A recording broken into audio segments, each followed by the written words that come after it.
Политичката неизвестност од војната во Украина, енергетската криза, можноста од нарушувањето на глобалните снабдувачки системи, според експертите били едни од главните предизвици на македонската економија во 2024. Но и понатаму како еден од носечките проблеми е недостигот на стручна работна рака. Според последните податоци на Државниот завод за статистика, во моментов имаме околу 98.000 луѓе кои што се водат како невработени, а од друга страна има слободни 10.000 работни места.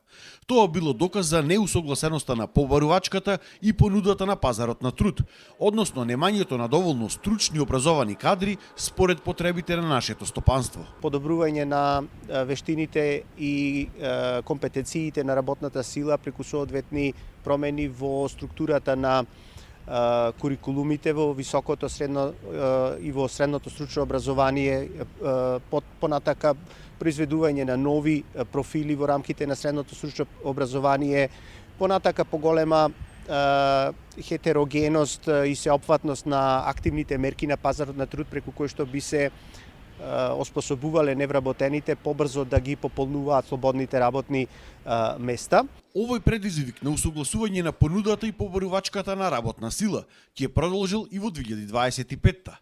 Предизвици ќе имало и во полето на легислативата, како и усогласувањето на минималната плата во однос на трошоците за живот.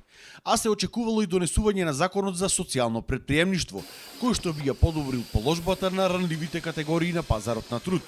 Но исто така се очекува и намалување на разликите во економскиот развој на планските региони.